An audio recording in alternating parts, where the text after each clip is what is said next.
I'm your host, Grayson, and today we're previewing the Big 12 championship game between Kansas State and TCU. TCU, 2.5-point favorite right now, over under 62 points. And I think as the season progressed, it kind of became pretty clear who the two best teams in the Big 12 were. And I know some schools might say, hey, we got unlucky, we should be in this game. I think Texas probably thinks that. I'm sure Oklahoma State, if Spencer Sanders had been healthy, they probably think that as well.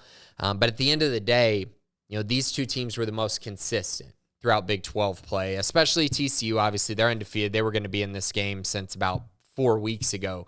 They were pretty much locked into this game. Kansas State, on the other hand, they had some work to do, but they checked all the boxes. They knocked it out of the park. If they would have lost to Kansas, then Texas would have gotten into the Big 12 championship. But Kansas State didn't give Texas fans much hope as they were able to win that game by 3 scores. TCU, on the other hand, absolutely demolished Iowa State. First time they've really blown out a team in a while. In fact, TCU had 7 straight games that were within 10 points, including a couple really, really close ones against Baylor and Oklahoma State. But they demolished Iowa State. They came out, made a statement, and put a lot on film that I think is very intriguing going into this matchup against Kansas State. So a couple storylines here. The first one, and probably the most important one in my eyes, at least as far as how this game is going to be played, is Will Howard. And Will Howard's quarterback at Kansas State. Now, many of you don't know that because you maybe think it was Adrian Martinez all year, and that's fine. But this team has been far better with Will Howard at quarterback this season. The guy has 4 games of over 89 in QBR, with only 1 game below that, which was against Kansas in a game that they won by 20. They're 4-1 in games that he has played in. The only loss came against TCU, in which he was knocked out after 2.5 quarters of play.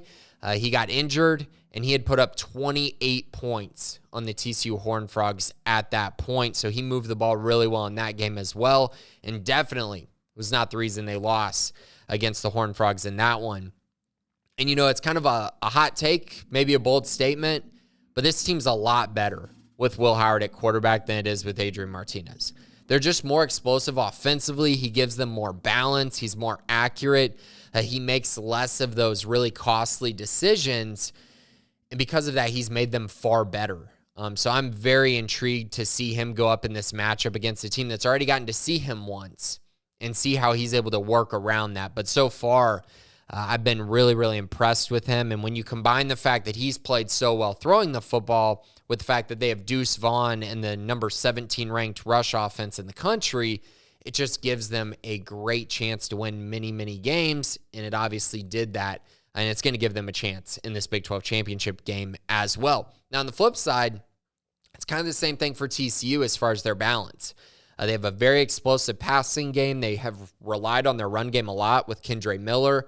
That run game has been really, really good at times, especially in the back half of the season. It's had a couple moments where it's struggled, but in general, that's really been the feeding and driving force of this offense to go along with the explosive plays that they create in the passing game with Quentin Johnston and Tay Barber and Darius Davis. They have a lot of weapons that they use, and they create those explosive plays. Now, the question is, for me, is TCU going to be able to turn around, hand the ball off, run the football, which is what they want to do, and then also take the top off the Kansas State defense? Now, I think Kansas State over the last few weeks, while they've played really good offensively, they have given up a lot of points against West Virginia and against Kansas even. Those offenses have had at least some success on them, which leads me to think that there are going to be some opportunities for TCU to take advantage, especially down the field. But I do think the key in this one is going to be stopping the run for both of these teams. I think Max Duggan is a quarterback who, while he's had a great year, there have been signs of inaccuracy at times. And I think if you force him to stand in the pocket and win you football games, you're going to have an opportunity to beat TCU. Now, no one's been able to do that so far and actually come away with the win, but teams have at least gotten close with that kind of formula. On the flip side, I think TCU needs to take away the run game because they need to make Kansas State one-dimensional and put all the pressure on Will Howard. Now, he's risen to the occasion when that has happened, but I don't think anyone has truly taken away their run game completely. I'm curious if TCU can do that. Both these teams are capable of taking away the run game, but also both these teams are capable of giving up, allowing 150 plus yards rushing as well, which I think makes this game so intriguing because I sit here and I go, okay, I think both these offenses are going to score the football. I think both these offenses can run it, can pass it, but I've also seen moments this year where these defenses have looked elite. Now, it has not been consistent, but at times you've seen it. And the games that I'm specifically looking at are TCU versus Texas and Kansas State versus Baylor. Even Kansas State versus Oklahoma State as well, where these defenses just look great. So I'm curious how that kind of collides in this matchup. So my take on how this game's going to go is I think TCU is kind of a team of destiny. And I think they're a team that's gotten a lot of breaks. They've gotten lucky quite a bit, but they've also created their own luck. They've made a lot of timely plays, and they seem to make the plays that matter every single week. And because of that, I just trust them more in a close game. And this is not to say that Kansas State, can't close out a game or that they can't win a close game, but what I've seen from TCU makes me trust them a little bit more in a game that I do think will be really competitive. I think a few plays here and there by Max Duggan are going to be the difference, and I think a few plays here or there by Will Howard are going to be the difference. And so for that reason, I'm going to take TCU to win this one in a close one. I got 33-30, which means I'm taking TCU minus the 2.5 points, and I have a slight over here. I think it's going to be a great game, a lot of fun at AT&T Stadium. But I think ultimately the Horned Frogs are going to win this game, and that's going to put them in the college football playoff as they'll become the first Big 12 team outside of Oklahoma to make a college football playoff. Pretty crazy the job that Sonny Dykes has done.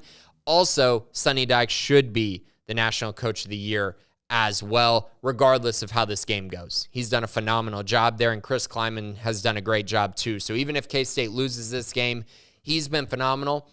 I think the end result, TCU in the college football playoff, I also think that puts K-State in the Sugar Bowl, I believe. I don't think Texas should jump them. That's just my belief on that. And so that's kind of where things, I think, will lie after the Big 12 championship game. Be ready. More action this week, more conference championship previews and predictions as we close out conference championship week. But thanks for listening. This has been Crystal Ball College Football.